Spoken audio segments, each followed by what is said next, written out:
ಪರಲೋಕದವುಗಳ ಕಡೆಗೆ ನೋಡುವಂತೆ ನಿಮ್ಮ ಆತ್ಮಗಳನ್ನು ವಾಕ್ಯದಲ್ಲಿ ಬಲಪಡಿಸುವ ಅನುದಿನದ ಧ್ಯಾನ. ಇಂದಿನ ಧ್ಯಾನದ ಶೀರ್ಷಿಕೆ ನಿತ್ಯವಾದ ಜೀವನ.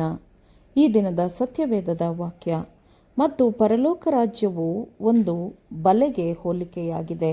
ಅದನ್ನು ಸಮುದ್ರದಲ್ಲಿ ಹಾಕಿ ಎಲ್ಲ ಜಾತಿಯ ಮೀನುಗಳನ್ನು ಹಿಡಿದರು. ಮತ್ತಾಯ 13ನೇ ಅಧ್ಯಾಯ 46ನೇ ವಚನ. ದೇವರ ಸಭೆಯಲ್ಲಿ ಗೋಧಿಯೊಂದಿಗೆ ಹಣಜಿಯೂ ಬೆಳೆಯುತ್ತದೆ ಎಂಬುದಕ್ಕೆ ನಮ್ಮಲ್ಲಿ ಹೇರಳವಾದ ಪುರಾವೆಗಳಿವೆ.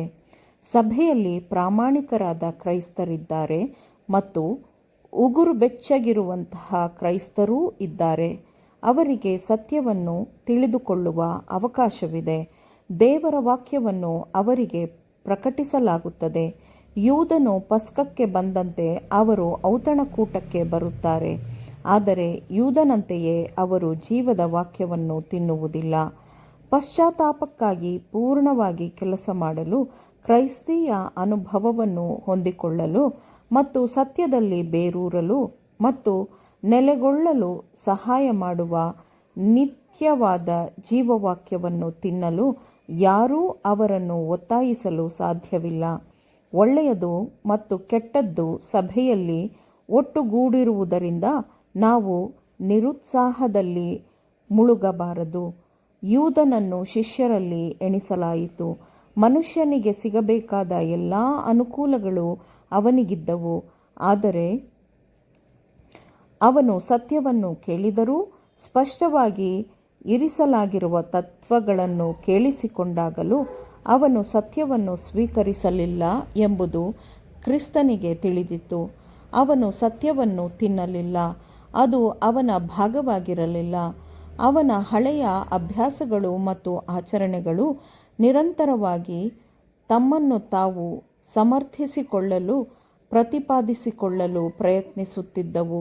ಆದರೆ ಶಿಷ್ಯರ ಸಂಗಡದಿಂದ ಯೂದನನ್ನು ದೂರ ತಳ್ಳಲು ಕ್ರಿಸ್ತನು ಬಲವಂತದ ವಿಧಾನಗಳನ್ನು ಬಳಸಲಿಲ್ಲ.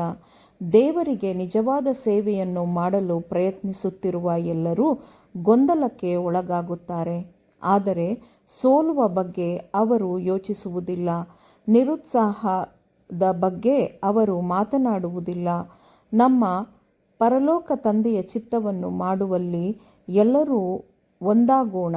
ನಾವು ಕ್ರೈಸ್ತರಾಗಿದ್ದರೆ ನಾವು ಲೋಕದ ನೀತಿಯನ್ನು ಅನುಸರಿಸಲು ಸಾಧ್ಯವಿಲ್ಲ ಎಂದು ಬರೆದಿದೆ ಎಂಬ ವಾಕ್ಯವು ನಮ್ಮ ನಿರಂತರವಾದ ಮಾರ್ಗದರ್ಶನವಾಗಿರಬೇಕು.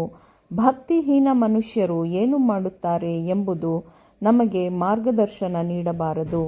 ದೇವರ ನಿರ್ಧಾರಗಳನ್ನು ರದ್ದುಗೊಳಿಸಲು ತಮಗೆ ವಿಶೇಷವಾದ ಸ್ವಾತಂತ್ರ್ಯ ನೀಡಲಾಗಿದೆ ಎಂಬಂತೆ ಮನುಷ್ಯರು ವರ್ತಿಸುತ್ತಾರೆ.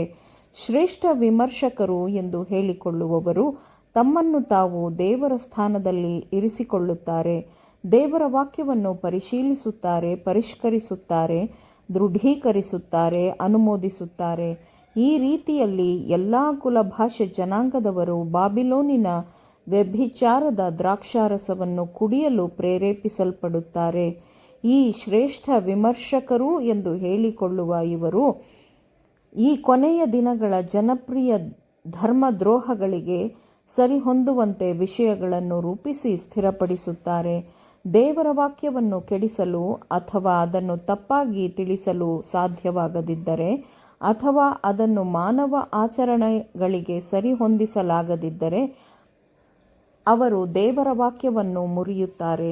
ದೇವರ ವಾಕ್ಯದಂತೆ ಕಾರ್ಯನಿರ್ವಹಿಸುವವರೆಲ್ಲರಿಗೂ ದೇವರ ವಾಕ್ಯದ ಆಶೀರ್ವಾದವು ಹೇರಳವಾಗಿ ದೊರೆಯುತ್ತದೆ. ಅಂತಹವರು ಯಾವುದೇ ಶಿಲುಬೆಯನ್ನು ಹೊರಲಿ, ಯಾವುದೇ ನಷ್ಟಗಳನ್ನು ಅನುಭವಿಸಲಿ, ಸಹಿಸಲಿ, ಯಾವುದೇ ಹಿಂಸೆಯನ್ನು ಅನುಭವಿಸಲಿ, ಅಷ್ಟು ಮಾತ್ರವಲ್ಲದೆ ಅವರಿಗೆ ತಮ್ಮ ಲೌಕಿಕ ಜೀವನದ ನಷ್ಟವಾಗಿದ್ದರೂ ಸರಿ, ಅವರಿಗೆ ಸಾಕಷ್ಟು ಪ್ರತಿಫಲವೂ ದೊರೆಯುತ್ತದೆ, ಏಕೆಂದರೆ ಅವರು ದೇವರ ಜೀವನಕ್ಕೆ ಸಮಾನವಾದ ಆ ಜೀವನವನ್ನು ಭದ್ರಪಡಿಸಿಕೊಳ್ಳುತ್ತಾರೆ. ಕ್ರಿಸ್ತನ ನಿಮಿತ್ತ ತಮ್ಮ ಜೀವವನ್ನು ಕಳೆದುಕೊಳ್ಳುವ ಮೂಲಕ ಅವರು ನಿತ್ಯರಾಜ್ಯದ ಜೀವನವನ್ನು ಪಡೆದುಕೊಳ್ಳುತ್ತಾರೆ. ಬೆಳಕಿನ ತಂದೆಯ ನಿರ್ದೇಶನದಡಿಯಲ್ಲಿ ಅವರು ನಡೆಯುತ್ತಾರೆ. ಅವರಲ್ಲಿ ಚಂಚಲತೆ ಇರುವುದಿಲ್ಲ. ಹಿಂದೆ ನೋಡುವ ಯಾವ ನೆರಳೂ ಅವರಲ್ಲಿ ಇರುವುದಿಲ್ಲ.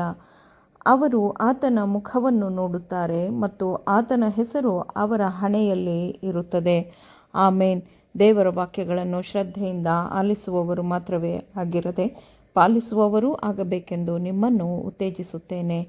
ಪರಿಶುದ್ಧಾತ್ಮನ ಸಹಾಯದಿಂದ ಆಲಿಸಿದ ನಿಮ್ಮೆಲ್ಲರಿಗೂ ಧನ್ಯವಾದಗಳು. ಮತ್ತೆ ದೈನಂದಿನ ಧ್ಯಾನಕ್ಕಾಗಿ ನಾಳೆ ಸಂಧಿಸೋಣ. ಆಮೇನ್.